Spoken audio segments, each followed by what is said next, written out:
Hello everyone, welcome to our channel study with DK. Friends, फिर हाजिर है देश और दुनिया की 31 दिसंबर की सभी महत्वपूर्ण करंट अफेयर्स न्यूज़ लेकर, जो सभी कॉम्पिटिटिव एग्जाम के लिए मोस्ट इंपॉर्टेंट है। तो चलिए दोस्तों, शुरू करते हैं आज का करंट डोज यानी करंट अफेयर्स। आज का पहला पॉइंट है, बड़ा इंपॉर्टेंट पॉइंट है, ध्यान से सुनिएगा। हाल ही में किस देश ने भारतीय पनडुब्बी INS सिंधुवीर को अपने देश की नौसेना में शामिल किया है? इसका राइट आंसर है ऑप्शन नंबर बी, म्यांमार। ये है आपका द प्रिंट का article, India to deliver kilo class submarine INS Sindhuvir to Myanmar navy. अब ध्यान रखिएगा, अभी हाल ही में म्यांमार ने अपने नौसेना में यानी नेवी में INS सिंधुवीर को कमीशन किया है। और ध्यान रखिएगा, इसे कमीशन करने के बाद म्यांमार ने इसे नाम दिया है UMS मिनिए थिंकंथू। क्या नाम दिया है साथियों? UMS मिनिए थिंकंथू आपका म्यांमार के द्वारा ये नाम दिया गया है। और ध्यान रखिएगा, यह म्यांमार द्वारा हासिल की जाने वाली पहली पनडुब्बी है, यानी आपका ये जो आपका UMS मिनिए थिंकंथू है, जिसे उसने INS सिंधुवीर आपका जो है से उसका क्या नाम दिया है? UMS मिनिए थिंकंथू दिया है। ये म्यांमार की पहली आपका सबमरीन यानी पनडुब्बी है। अब क्या होती है पनडुब्बी, और भारत ने आपका म्यांमार को ये पनडुब्बी INS सिंधुवीर क्यों दी है, और इसके पीछे क्या है भारत की स्ट्रेटजी और क्या है डिप्लोमेसी, समझेंगे सिलसिलेवार तरीके से। सबसे पहले तो ध्यान रखिए दोस्तों, जो पनडुब्बी होती है उसे आपका सबमरीन भी कहा जाता है। क्या कहा जाता है साथियों? सबमरीन भी कहा जाता है। अब ध्यान रखिएगा, जो पानी के जहाज होते हैं और जो पानी के अंदर चलते हैं, क्या साथियों? पानी के अंदर चलते हैं, इन्हीं को आपका सबमरीन या पनडुब्बी कहा जाता है। इस पॉइंट को आप अच्छे से ध्यान रखिएगा। अब आपका ये जो INS सिंधुवीर की हम लोग चर्चा कर रहे हैं, ध्यान रखिएगा दोस्तों, 1988 में, कब साथियों? 1988 में USSR यानी आपका रशिया, ठीक है ना, इस USSR के साथ भारत के द्वारा क्या किया जाता है? समझौता किया जाता है। और इस समझौते के तहत आपका INS सिंधु घोष क्लास के नाम से USSR ने भारत के लिए आपका सबमरीन का क्या किया? निर्माण किया। किस नाम से साथियों? INS सिंधु घोष क्लास के नाम से। कौन सा दोस्तों? INS सिंधु घोष क्लास नाम से आपका जो USSR था, यानी अब का आपका रशिया था, उसने आपका भारत के लिए सबमरीन यानी पनडुब्बियों का क्या किया? निर्माण किया। और इस कार्य को यानी इस प्रोजेक्ट को आपका USSR ने नाम दिया प्रोजेक्ट 877। क्या साथियों? आपका प्रोजेक्ट आपका 877 इसका आपका नाम दिया। इस पॉइंट को आप अच्छे से ध्यान रखिएगा, जिसे आपका वेस्टर्न वर्ल्ड में जो पश्चिमी दुनिया है उसमें आपका किलो क्लास आपका कहते थे। किसको? आपका इस प्रोजेक्ट को, यानी जो भारत के द्वारा INS सिंधु घोष आपका नाम दिया गया, और जबकि आपका USSR ने इसे प्रोजेक्ट 877 नाम दिया, और वेस्टर्न वर्ल्ड में इसे आपका किलो क्लास कहा जाता था, ठीक है ना, किलो क्लास सबमरीन को कहा जाता था। अब ध्यान रखिएगा, भारत ने आपका इसे अपनी नेवी में कब कमीशन किया? 1988 में आपका कमीशन किया, और अभी आपका इसे किसे प्रदान किया है? म्यांमार को प्रदान किया गया है। अब क्यों किया गया है इसको हम लोग समझते हैं। ये है आपका एशिया का मैप, इधर आप देख रहे होंगे ये है रशिया, नीचे है आपका मंगोलिया, और ये है आपका चाइना ड्रैगन, ठीक है ना। अब ध्यान रखिएगा, इस चाइना ने क्या किया कि हमारे जितने भी पास वाले देश हैं, यानी कहने का मतलब हमारे पड़ोसी, चाहे वो समुद्र से टच करने वाले, चाहे वो लैंड से टच करने वाले, चाहे वो पाकिस्तान हो, चाहे वो आपका मालदीव हो, और चाहे आपका थाईलैंड हो, इन सब देशों को आपका क्या कर दिया? पनडुब्बी बेच दी, ठीक है ना। क्या बेच दी आपका साथियों? पनडुब्बी बेच दी। ऐसे सिचुएशन में कहीं ना कहीं भारत पर क्या आ पड़ा? दबाव आ पड़ा। दबाव कैसे आ पड़ा? क्योंकि चाइना की एक पॉलिसी है जिसे आपका मोतियों की माला यानी स्ट्रिंग ऑफ पर्ल्स की नीति कहा जाता है। क्या कहा जाता है साथियों? स्ट्रिंग ऑफ पर्ल्स यानी मोतियों की माला नीति कहा जाता है, जिसके तहत भारत ने इधर पाकिस्तान को भी सबमरीन भेज दी अपनी, इधर आपका मालदीव को भी भेज दी, श्रीलंका में में वो आपका ऑलरेडी हम्बनटोटा को 90 साल के लिए लीज पर ले चुका है और इधर आपका थाईलैंड को भी उसने क्या कर दी, सबमरीन बेच दी। यानी कहने का मतलब चारों तरफ से उसने भारत को इस तरीके से छोटे छोटे आपका मोतियों की माला जैसे आपका क्षेत्रों से क्या कर लिया, घेर लिया। और नेपाल में तो उसका लगातार इंटरफियर जारी है। तो ऐसे सिचुएशन में आपका भारत को चाइना को क्या करना था, काउंटर करना था। तो इसीलिए आपका भारत ने किसे हाल ही में INS सिंधुबीर आपका जो है दिया अक्टूबर 2020 में, वो दिया आपका म्यांमार। ये आप देख सकते हैं, ये है आपका म्यांमार, भारत के आपका बिल्कुल पड़ोस में आपका देश है और ये आपका चाइना से क्या करता है, बॉर्डर शेयर करता है। अगर बात करेंगे भारत की राज्यों की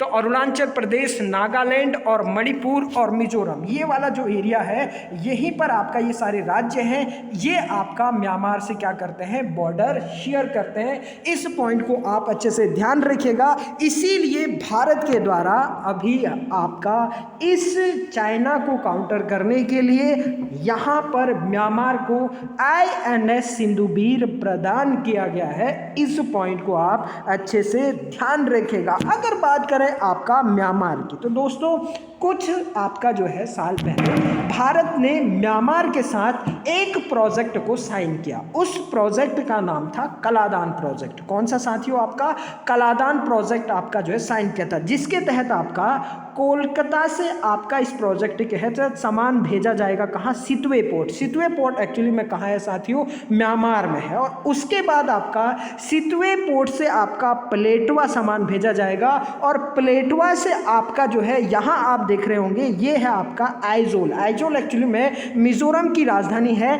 तो इस तरीके से आपका पूर्वोत्तर भारत को भारत के द्वारा इस कलादान प्रोजेक्ट के तहत क्या किया गया है, कनेक्ट किया गया है। यानी कोलकाता पोर्ट से सितवे पोर्ट को, फिर सितवे पोर्ट से सड़क के माध्यम से आपका प्लेटवा को, फिर प्लेटवा से आपका जो है एक हाईवे बनाई गई है भारत के द्वारा और आपका जो है आइजोल को जोड़ा गया है। फिर इस आइजोल से जो सामान होगा वो पूर्वोत्तर भारत को आपका क्या किया जाएगा, सेंड किया जाएगा। तो ध्यान रखिएगा साथियों, ये आपका बहुत ही जबरदस्त निर्णय है भारत का, किसको घेरने के लिए, चाइना को घेरने के लिए। इस पॉइंट को आप अच्छे से ध्यान रखिएगा। और कलादान प्रोजेक्ट हमने किसके साथ साइन किया है, म्यांमार के साथ आपका साइन किया गया।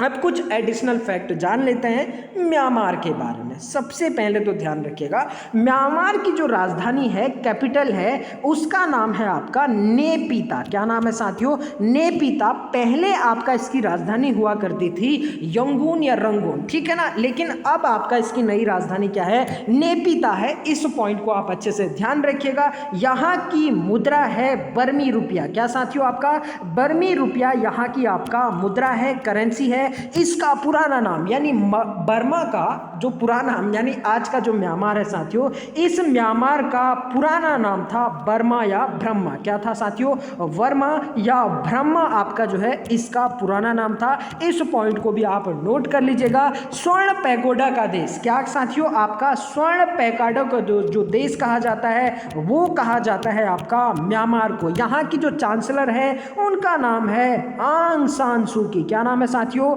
आंग सान सू की। ये पॉइंट आप नोट कर लीजिएगा, बहुत बार इनके बारे में पूछा गया है। और यहाँ का जो मुख्य नगर है वो है आपका मांडले। क्या है साथियों, आपका मांडले। और ये जो मांडले है ये आपका इरावती नदी के तट पर है। कौन से नदी के तट पर साथियों, इरावती नदी के तट पर है। और ध्यान रखिएगा मांडलो यहाँ की आपका क्या है, आर्थिक राजधानी है। जिस तरीके से आपका भारत की मुंबई है, इसी तरीके से आपका म्यांमार की कहाँ है साथियों, मांडले है। तो ये एडिशनल पॉइंट भी आप अच्छे से ध्यान रखिएगा। तो आपका जो सबमरीन प्रदान किया है वो आपका चाइना को काउंटर करने के लिए इंडिया के द्वारा म्यांमार को आपका INS सिंधुबीर प्रदान किया गया। तो आई होप दोस्तों आपको सारी की सारी बातें समझ में आई होगी। पढ़ते हैं हम लोग अपने नेक्स्ट पॉइंट की ओर। नेक्स्ट पॉइंट भी बड़ा इंपॉर्टेंट है। हाल ही में इनर लाइन परमिट खबरों में थी। भारत के कितने राज्यों में इनर लाइन परमिट की व्यवस्था है? इसका राइट आंसर है ऑप्शन नंबर सी, 4 राज्यों में भारत में इनर लाइन परमिट व्यवस्था है। ये है आपका द न्यू इंडियन एक्सप्रेस का article, inner line permit biggest gift given to Manipur since ईस्ट स्टेटहुड अमित शाह। अब अभी भारत के जो गृह मंत्री हैं उनके द्वारा आपका जो है वहाँ की यात्रा की गई, यानी मणिपुर की यात्रा की गई, और उनके द्वारा ये कहा गया कि ये आपका मणिपुर को जो भारत में आपका पहले 3 राज्यों में इनर लाइन परमिट जारी था, अब आपका अभी हाल ही में राष्ट्रपति के आपका अनुमति के बाद किसको आपका दे दिया गया है, मणिपुर को भी ये प्रदान कर दिया गया है।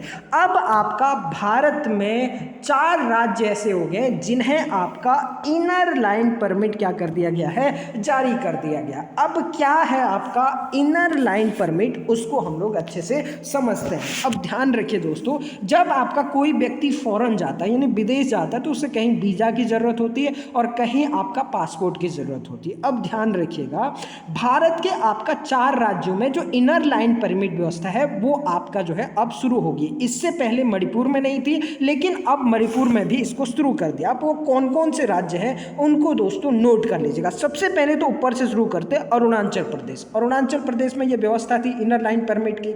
दूसरा आपका नागालैंड, उसी के नीचे ये आप देख सकते हैं नागालैंड में भी आपका जो इनर लाइन परमिट व्यवस्था थी वो थी। तीसरा था आपका मिजोरम। कौन सा था साथियों, आपका मिजोरम, ये आप देख सकते हैं। और आपका ये 3 राज्यों में पहले आपका इनर लाइन परमिट व्यवस्था थी, जबकि अब इसमें आपका किसको शामिल कर लिया गया है, तीसरा जो आपका जो है था वो आपका मिजोरम था, जबकि चौथा आपका शामिल कर लिया गया है किसको साथियों, मणिपुर को। किसको शामिल कर लिया गया है, मणिपुर को। इस पॉइंट को आप अच्छे से ध्यान रखिएगा। अब समझते हैं इनर लाइन परमिट क्या है साथियों। क्या है आपका इनर लाइन परमिट, इसको ध्यान से सुनिएगा, बड़ा इंपॉर्टेंट है इनर लाइन परमिट। ये क्या चीज़ होता है और अभी आपका इसकी हम लोग क्यों चर्चा कर रहे हैं, ठीक है ना। अब ध्यान रखिएगा, इसे शॉर्टकट में आपका ILPB बोला जाता है। क्या बोला जाता है, ILPB बोला जाता है। इनर लाइन परमिट अगर किसी राज्य को प्रदान किया जाता है तो इन राज्यों में अगर आपको जाना है तो जाने के लिए आपको राज्य की सरकार से क्या करनी होगी, अनुमति प्रदान करनी होगी। जबकि अगर मान लीजिए आपको एग्जाम्पल के लिए दिल्ली से यूपी जाना है या यूपी से दिल्ली आना है तो प्रेजेंट टाइम पे आपको राज्य सरकार से कोई अनुमति प्रदान करनी नहीं होती है। लेकिन साथियों अगर आपको इन राज्यों में यानी अरुणाचल प्रदेश में और नागालैंड में, मणिपुर में और मिजोरम में अब जाना है तो आपको इनर लाइन परमिट, यानी कहने का मतलब इस राज्य सरकार से आपका अनुमति लेनी होगी। अब आपका एक सवाल हो सकता है कि इन राज्यों के लिए ऐसा प्रावधान क्यों है। एक्चुअली में साथियों आपका भारत का एक अनुसूची है यानी शेड्यूल है। इंडियन कॉन्स्टिट्यूशन में टोटल वर्तमान में 12 शेड्यूल है, ठीक है। कितनी आपका 12 अनुसूचियां हैं।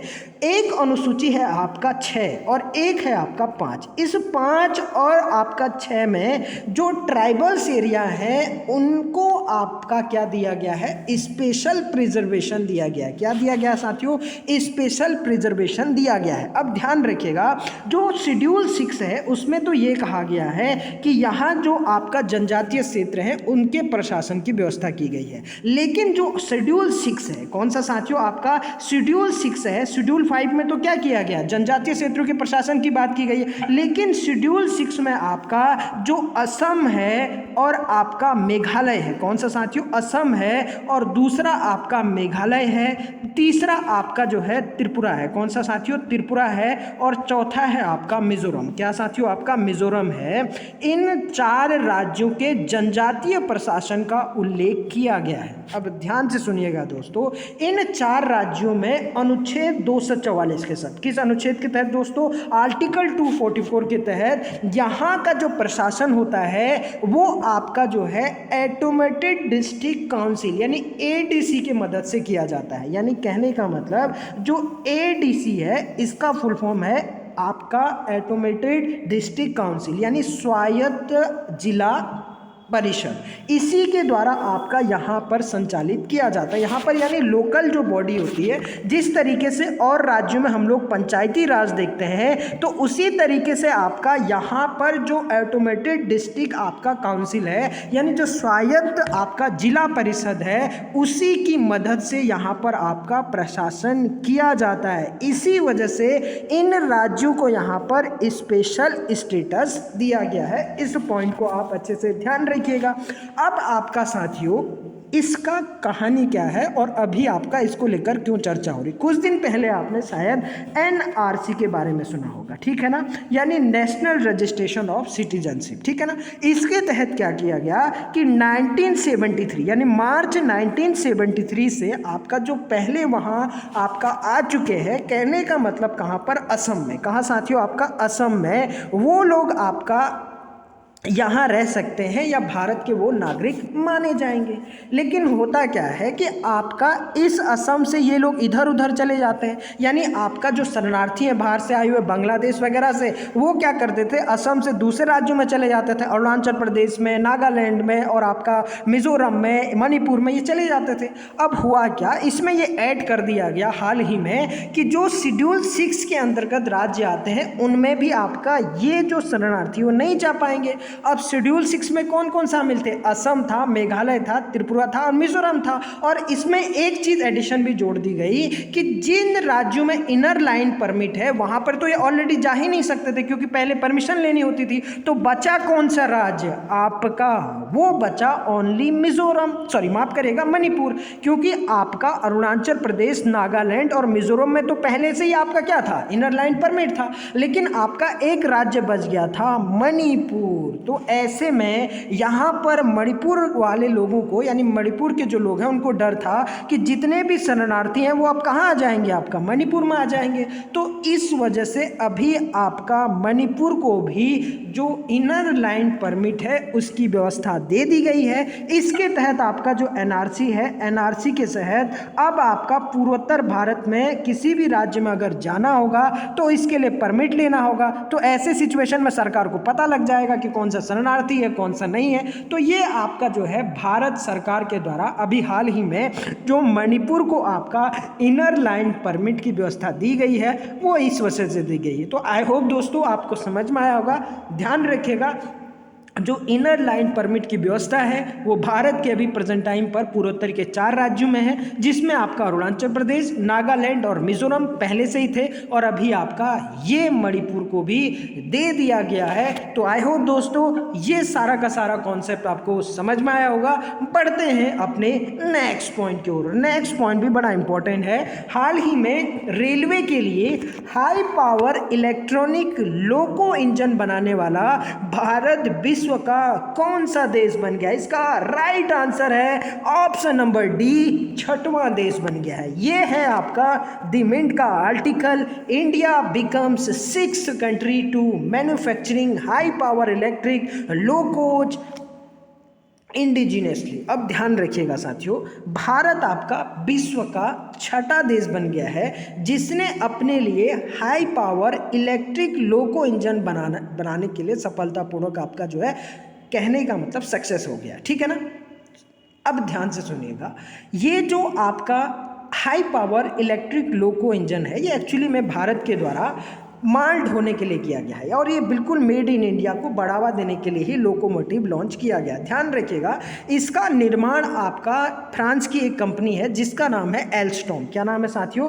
एल्स्टॉम। इस एल्स्टॉम कंपनी के द्वारा इसका निर्माण, जो मधेपुरा लोकोमोटिव निर्माण फैक्ट्री है, यहाँ पर 2015 से किया जा रहा था, ठीक है ना। तो अब सक्सेसफुली आपका जो है, जो इलेक्ट्रिक लोको इंजन है, इसको बना दिया गया। अब ध्यान रखिएगा, इस आपका जो है इंजन का काम, ठीक है ना, जो लोकोमोटिव इंजन है, इसका काम माल ढोने में किया जाएगा। किसमें साथियों? आपका माल ढोने में इसका प्रयोग किया जाएगा। इस पॉइंट को ध्यान रखिएगा। इसके लिए भारत भारत सरकार के द्वारा 20,000 का बजट रखा गया था। किसका आपका साथियों? 20,000 का बजट रखा गया था और अभी आपका भारत ने इसमें सफलता पा ली है। तो ध्यान रखिएगा, रेलवे के लिए high power electric loco engine बनाने वाला भारत विश्व का आपका छठा देश बन गया है। इस पॉइंट को भी आप अच्छे से ध्यान रखिएगा। बढ़ते हैं अपने नेक्स्ट पॉइंट की ओर। नेक्स्ट पॉइंट है, हाल ही में पीएम आवास योजना शहरी के तहत किस नगर निगम को आवास और शहरी मामलों के मंत्रालय द्वारा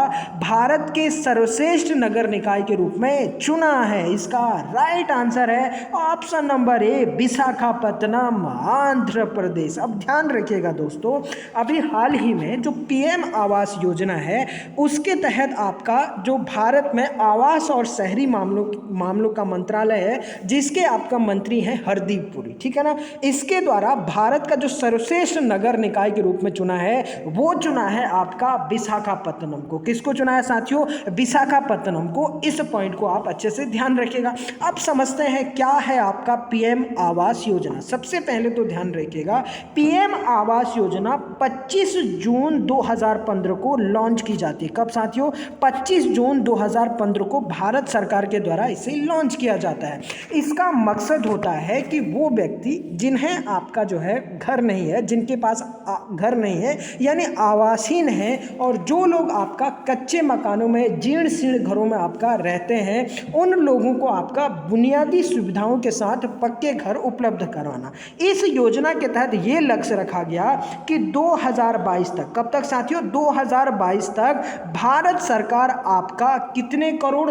2 करोड़ घरों का निर्माण करेगी, यानी आपका 20 मिलियन घर का निर्माण करेगी और उन लोगों को प्रदान करेगी जो आपका आवासहीन है, जिनके पास घर नहीं है, और उन लोगों को आपका भारत सरकार घर प्रदान करेगी। इसीलिए भारत सरकार के द्वारा प्रधानमंत्री आवास योजना एक शहरी चलाया गया और एक प्रधानमंत्री आवास योजना ग्रामीण चलाया गया। अब ध्यान रखिएगा, विशाखापत्तनम को आपका जो प्रधानमंत्री आवास योजना शहरी है, इसके तहत आपका क्या प्रदान किया गया है? अभी हाल ही में भारत के सर्वश्रेष्ठ नगर निकाय के रूप में आपका अवार्ड प्रदान किया गया है।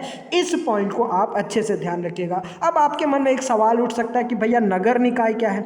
एक आपका दोस्तों कॉन्स्टिट्यूशनल अमेंडमेंट है, ध्यान रखिएगा, 74वां संविधान संशोधन। कौन सा साथियों? 74वां संविधान संशोधन। इसी संविधान संशोधन के तहत भारत में आपका जो नगर निकाय है उसको संपूर्ण भारत में लागू किया गया और उसे आपका एक संवैधानिक दर्जा दिया गया। जिस तरीके से हम लोग आपका पंचायती राज दिखते हैं, तो उसी तरीके से नगरों में क्या है? नगर निकाय है, ठीक है ना, जिसके तहत आपका नगर पंचायत, नगर पालिका और नगर निगम, इन 3 आपका जो है श्रेणी में बांटा गया है। तो ध्यान रखिएगा, इसे बेहतर काम करने के लिए अभी हाल ही में जो प्रधानमंत्री आवास योजना शहरी है, इसके तहत आपका सर्वश्रेष्ठ नगर निकाय घोषित किया गया। भारत में 1 मई 1993 को, क्या साथियों? 1 मई 1993 को जो 74वां संविधान संशोधन है यानी 74वां कॉन्स्टिट्यूशनल अमेंडमेंट एक्ट है, इसे आपका भारत में जो स्थानीय स्वशासन के तहत लागू किया गया। और ध्यान रखिएगा, लॉर्ड रिपन को भारत में स्थानीय स्वशासन का क्या कहा जाता है? जनक कहा जाता है। इस पॉइंट को भी आप अच्छे से नोट कर लीजिएगा। बढ़ते हैं अपने नेक्स्ट पॉइंट की ओर। नेक्स्ट पॉइंट है, हाल ही में किस राज्य के मंत्रिमंडल ने जबरन धर्म परिवर्तन को रोकने के लिए धार्मिक स्वतंत्रता विधेयक पारित किया है? इसका राइट आंसर है आपका मध्य प्रदेश। अब ध्यान रखना साथियों, इसी तरीके का विधेयक आपका कुछ महीने पहले हिमाचल प्रदेश ने भी आपका जो है पारित किया था, और अभी हाल ही में आपका यूपी ने भी इसे पारित किया है, और कुछ समय पहले आपका जो है छत्तीसगढ़ भी इसे पारित कर चुका है। ये है आपका द इंडियन एक्सप्रेस का article, how do the Madhya Pradesh, Uttar Pradesh, Himachal love जिहाद लॉज स्टेक अप। अब ध्यान रखिएगा दोस्तों, अगर कोई व्यक्ति आपका किसी का जबरन क्या करता है? आपका धर्म परिवर्तन करता है, ठीक है ना। मान लीजिए वो आपका ए धर्म में है तो उसको बी धर्म में आपका क्या करता है? परिवर्तन करता है। तो ऐसे सिचुएशन में मध्य प्रदेश सरकार ने ये प्रावधान कर रखा है कि उस व्यक्ति को 1 से 10 साल की सजा और साथ में आपका 25,000 का क्या लगाया जाएगा? जुर्माना लगाया जाएगा। और इस तरीके का कानून बनाने वाला जो पहला राज्य था वो था आपका हिमाचल, और उसके बाद बाद आपका जो है लगातार एक होड़ सी लग गई है कि हम लोग आपका इस पर क्या बनाएं, कानून बनाएं। तो साथियों इसको अच्छे से ध्यान रखिएगा। बढ़ते हैं अपने नेक्स्ट पॉइंट की ओर। नेक्स्ट पॉइंट है, हाल ही में शमसुर रहमान फारूकी। कौन सा साथियों? शमसुर रहमान आपका फारूकी। साथियों यहाँ पर कारूकी नहीं है, ये फारूकी है। इस पॉइंट को आप अच्छे से ध्यान रखिएगा। फारूकी का निधन हुआ है और ये किस भाषा के प्रसिद्ध कवि थे? इसका राइट आंसर है ऑप्शन नंबर बी। जो शमसुर रहमान फारूकी थे ये आपका उर्दू कवि के बहुत ही विख्यात आपका कवि थे। इस पॉइंट को ध्यान रखिएगा, उर्दू भाषा के। ये है आपका दी प्रिंट का article, Urdu poet Shamsur Rahman Faruqi passes away month after recovering from COVID. अब ध्यान रखिएगा, इनको कोविड था और इन्होंने रिकवर कर लिया था, लेकिन साथियों उसके बाद 85 ईयर्स में आपका इनकी क्या हो जाती है? मौत हो जाती है। ये है आपका शमसुर रहमान फारूकी जी की तस्वीर। 1996 में इन्हें आपका सरस्वती सम्मान से क्या किया गया था? नवाजा गया था। इस पॉइंट को भी आप अच्छे से ध्यान रखिएगा। और जबकि आपका 2009 में, कब साथियों? 2009 में इन्हें आपका नागरिक सम्मान पद्मश्री, किससे साथियों? पद्मश्री से आपका नवाजा गया था। इस पॉइंट को भी ध्यान रखिएगा। अभी हाल ही में इनकी आपका जो है मौत हो चुकी है और आपका ये उर्दू के बहुत ही फेमस कवि थे। इस पॉइंट को भी आप अच्छे से ध्यान रखिएगा। पढ़ते हैं अपने नेक्स्ट पॉइंट की ओर। नेक्स्ट पॉइंट है, हाल ही में किस बहुचर्चित संतूर वादक को प्रतिष्ठित तानसेन सम्मान 2020 से सम्मानित किया गया है? इसका राइट आंसर है ऑप्शन नंबर ए, पंडित सतीश व्यास। दोस्तों ये बड़ा इंपॉर्टेंट क्वेश्चन है, ध्यान रखिएगा। बहुत बार एग्जाम में सीधे सीधे पूछा जाता है कि निम्न में से ये व्यक्ति आपका किस वाद्य यंत्र से संबंधित है? तो ध्यान रखिएगा 2020 का आपका जो तानसेन पुरस्कार प्रदान किया गया है वो प्रदान किया गया है संतूर वादक पंडित सतीश व्यास को। ये है आपका द फ्री प्रेस जर्नल का आर्टिकल, जो मध्य प्रदेश से निकलने वाला एक आपका क्या है साथियों? न्यूज़पेपर है। तानसेन सम्मान 2020 to be conferred santoor player PT Vyas. अब ध्यान रखिएगा दोस्तों, ये जो आपका पंडित सतीश व्यास है, जब आपका तानसेन समारोह का आयोजन किया जा रहा था, कहाँ पर? आपका ये तस्वीर आप देख सकते हैं इनकी, ये तस्वीर है पंडित सतीश व्यास की। अब ध्यान रखिएगा, अभी हाल ही में आपका ग्वालियर, जो मध्य प्रदेश का बहुत ही फेमस आपका स्थान है, इसी ग्वालियर में आपका 96वां तानसेन समारोह का संस्करण का आयोजन किया गया और यहीं पर आपका इनको सम्मानित किया गया। अब ध्यान रखिए दोस्तों, आपका जो ये तानसेन समारोह है ये प्रत्येक वर्ष आपका आयोजित किया जाता है। अगर बात करें आपका तानसेन की, तो ध्यान रखिएगा दोस्तों, अकबर के आपका 9 रत्न थे, उसी 9 रत्न में से एक था तानसेन। कौन साथियों? आपका उन्हीं 9 रत्नों में से एक था तानसेन। और तानसेन अकबर का प्रसिद्ध संगीतकार था। क्या था साथियों? अकबर का आपका प्रसिद्ध संगीतकार था। और ध्यान रखिएगा, ये अकबर का सांस्कृतिक मंत्री भी था। क्या साथियों? आपका अकबर का सांस्कृतिक मंत्री भी था। इसे आपका संगीत सम्राट के नाम से भी जाना जाता है। किस नाम से? आपका तानसेन को संगीत सम्राट के नाम से भी जाना जाता है। इस पॉइंट को आप अच्छे से ध्यान रखिएगा। तानसेन का मूल नाम साथियों बहुत बार एग्जाम में पूछा जा चुका है, रामतनु पांडे। क्या था साथियों? रामतनु पांडे इसका मूल नाम था। और साथियों ये मोस्ट इंपॉर्टेंट क्वेश्चन है, ध्रुपद गायन शैली का विकास किसका साथियों? ध्रुपद गायन शैली का विकास तानसेन के द्वारा ही किया गया। अकबर के द्वारा तानसेन को एक उपाधि दी गई थी, जो उपाधि थी कंडा भरण बाणी बिलास। क्या था साथियों? कंडा भरण बाणी बिलास की जो उपाधि दी गई थी वो अकबर के द्वारा तानसेन को दी गई थी। इस पॉइंट को भी आप जरूर नोट कर लीजिएगा। और इसकी एक रचना थी दोस्तों, बहुत बार पूछा गया है, उस रचना का नाम था मियाँ का मल्हार। क्या था साथियों? मियाँ का मल्हार, मियाँ की टोड़ी और मियाँ का सारंग। क्या साथियों? फिर से रिवीजन करते हैं, इसका रचना का नाम था, यानी जो तानसेन के द्वारा आपका जो रचना लिखी गई उसका नाम था मियाँ का मल्हार, मियाँ की टोड़ी और आपका मियाँ का सारंग। इस पॉइंट को भी आप अच्छे से ध्यान रखिएगा। और दोस्तों ये बहुत ही ज़्यादा तानसेन फेमस थे, आपका ज़बरदस्त क्या बजाया करते थे, बीना बजाया करते थे। इस पॉइंट को भी अब अच्छे से ध्यान रखिएगा। और आपका जो 9 रत्न थे किसके साथियों, आपका अकबर के, उनमें शामिल थे। अगर बात करें आपका मध्य प्रदेश की तो ध्यान रखिएगा दोस्तों, मध्य प्रदेश की राजधानी है भोपाल। वर्तमान में आपका वहां के सीएम है शिवराज सिंह चौहान। कौन है साथियों, शिवराज सिंह चौहान आपका यहाँ के वर्तमान में क्या है, सीएम है। जबकि गवर्नर है आनंदीबेन पटेल। अब ध्यान रखिएगा ये जो आनंदीबेन पटेल है, आनंदीबेन पटेल 2 राज्यों की आपका प्रेजेंट टाइम पर सीएम है, एक मध्य प्रदेश और एक आपका उत्तर प्रदेश। भारत का इथियोपिया किसे कहा जाता है साथियों, भारत का जो इथियोपिया है वो कहा जाता है मध्य प्रदेश को। टाइगर स्टेट कहा जाता है मध्य प्रदेश को। और भारत में जो सर्वाधिक वन पाए जाते हैं वो भी आपका कहाँ पाए जाते हैं, एमपी में पाए जाते हैं। इस पॉइंट को भी आप अच्छे से ध्यान रखिएगा। और यहाँ के बहुत ही फेमस राष्ट्रीय उद्यान है, एक तो है साथियों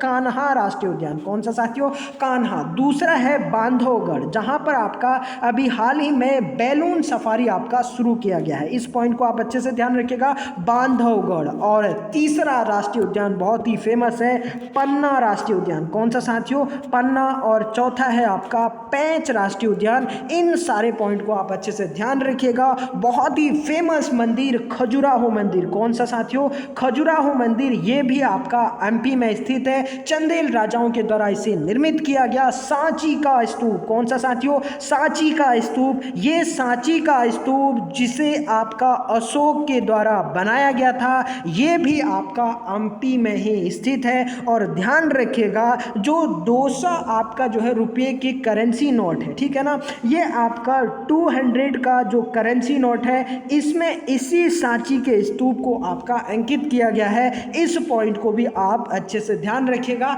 तो ये था दोस्तों मध्य प्रदेश से संबंधित सभी एडिशनल फैक्ट जो एग्जाम के पॉइंट ऑफ व्यू से मोस्ट इंपॉर्टेंट है। बढ़ते हैं हम लोग अपने नेक्स्ट क्वेश्चन की ओर। नेक्स्ट क्वेश्चन है, किस राज्य को डिजिटल इंडिया अवार्ड 2020 से सम्मानित किया गया। इसका राइट आंसर है ऑप्शन नंबर सी, बिहार। ये है आपका द मिंट का article, Bihar wins digital India award for aiding 21L standard works during कोविड-19। अब ध्यान रखिएगा साथियों, कोविड-19 के टाइम पर, ठीक है ना, बिहार ने जो ऑनलाइन तरीके से आपका जो उसके मजदूर आपका बाहर फंसे हुए थे, या आपका कोविड-19 के दौरान लाभार्थियों के खातों में जो सीधे आपका वित्तीय सहायता पैसे आपका जो है उसके द्वारा ट्रांसफ़र किए गए, और साथ में आपका 21 लाख से अधिक लोगों को बिहार सहायता मोबाइल ऐप के माध्यम से वित्तीय सहायता प्रदान की गई। इसी के लिए आपका बिहार को 2020 का डिजिटल इंडिया अवार्ड से आपका जो रामनाथ कोविंद जी हैं हमारे देश के राष्ट्रपति, उनके द्वारा प्रदान किया गया। अगर बात करें आपका बिहार की तो ध्यान रखिएगा दोस्तों, बिहार की राजधानी है आपका पटना। वर्तमान में यहाँ के सीएम हैं नीतीश कुमार, जबकि गवर्नर है आपका फागू चौहान। कौन है साथियों, फागू चौहान। विश्व का बहुत ही फेमस आपका विश्वविद्यालय जिसका नाम है नालंदा विश्वविद्यालय। कौन सा साथियों, नालंदा विश्वविद्यालय। ये बिहार में स्थित है। कुमार गुप्त जो गुप्त वंश का शासक था, कुमार गुप्त प्रथम के द्वारा आपका इसको बनाया गया। बोध गया, कौन साथियों, आपका बोध गया। ध्यान रखिएगा, बहुत बार पूछा गया है, ये भी आपका बिहार में स्थित है। गौतम बुद्ध को आपका पीपल वृक्ष यानी बोधि वृक्ष के नीचे जो ज्ञान की प्राप्ति हुई थी इसी बोध गया में हुई थी। एक बहुत ही फेमस स्थान है पावापुरी। कौन सी साथियों, आपका पावापुरी। इसी पावापुरी में महावीर स्वामी जो जैन धर्म के आपका तीर्थकर थे, इन्हें आपका यहीं पर निर्वाण यानी आपका ये यहीं पर इनकी मृत्यु हुई थी 468 आपका ईस्वी पूर्व यानी आपका बीसी में। इस पॉइंट को भी आप अच्छे से ध्यान रखिएगा। सासाराम बहुत ही दोस्तों फेमस आपका जगह है सासाराम, यहीं पर शेरशाह सूरी का प्रसिद्ध किला और मकबरा है। इसी सासाराम से भारत की जो पहली आपका महिला लोकसभा अध्यक्ष होती हैं मीरा कुमार जी। इसी सीट से आपका वो लोकसभा के लिए चुनाव लड़ती हैं। बिहार का शोक दोस्तों बहुत इंपॉर्टेंट क्वेश्चन है। बिहार का शोक कहा जाता है आपका कोसी नदी को। किसे कहा जाता है? कोसी नदी को। और बिहार की ह्वांगो नदी भी आपका कोसो नदी को कहा जाता है, जबकि चीन का शोक आपका ह्वांगो नदी को कहा जाता है। इस पॉइंट को भी ध्यान रखिएगा। वाल्मीकि राष्ट्रीय उद्यान, क्या साथियों आपका वाल्मीकि राष्ट्रीय उद्यान, ये आपका बिहार में स्थित है, जबकि विक्रमशिला गंगा डॉल्फिन सेंचुरी ये भी आपका बिहार में स्थित है। कवरताल काफी चर्चाओं में था, अभी हाल ही में रामसर साइट में इसे शामिल किया गया है। इस पॉइंट को भी आप अच्छे से ध्यान रखिएगा। भारत के पहले राष्ट्रपति डॉक्टर राजेंद्र प्रसाद, कौन साथियों? डॉक्टर राजेंद्र प्रसाद, जिन्हें आपका देश रत्न के नाम से जाना जाता था, ये भी आपका बिहार से संबंध है। संपूर्ण क्रांति के जनक जयप्रकाश नारायण, कौन साथियों? जयप्रकाश नारायण, ये भी आपका बिहार से ही संबंध रखते थे, जिन्हें आपका लोक नायक के नाम से जाना जाता है। कौन साथियों? जयप्रकाश नारायण, ये भी आपका संपूर्ण क्रांति भारत में इन्होंने चलाई थी, और ध्यान रखिएगा इन्हें लोक नायक के नाम से जाने जाते थे। ये भी आपका बिहार से ही संबंध रखते हैं। तो ये था दोस्तों बिहार के बारे में एडिशनल फैक्ट, जो एग्जाम के पॉइंट ऑफ व्यू से इंपॉर्टेंट है। नोट कर लीजिएगा, एक एक पॉइंट बड़ा इंपॉर्टेंट है। बढ़ते हैं नेक्स्ट पॉइंट की ओर। नेक्स्ट पॉइंट है, हाल ही में किस देश ने चंद्रमा पर परमाणु रिएक्टर स्थापित करने की योजना जारी की है? इसका राइट आंसर है ऑप्शन नंबर बी, अमेरिका। ये है आपका यूरेशियन का article, US plans for a nuclear power plant on the moon will be drag China into space colonization race. Experts का ये कहना है कि आपका जो है चाइना के साथ एक हिसाब से अभी प्रेजेंट टाइम पर जो वॉर चल रही है चाइना और किसके बीच में? यूएसए के बीच में, कोलोनाइजेशन रेस के लिए आपका कहाँ पर? स्पेस में। तो वो आपका उसको काउंटर करने के लिए जो यूएसए है, यूएसए ने आपका ये घोषणा कर रखी है कि हम आपका क्या करेंगे, 2026 तक जो मून है, जो आपका चंद्रमा है, चंद्रमा पर अपना जो न्यूक्लियर रिएक्टर है उसे आपका स्थापित करेंगे। इस पॉइंट को आप अच्छे से ध्यान रखिएगा। अगर बात करें भारत के परमाणु रिएक्टर की, क्या साथियों? भारत के परमाणु रिएक्टर की, तो ध्यान रखिएगा तारापुर, जो तारापुर परमाणु रिएक्टर है ये भारत का कहाँ स्थित है?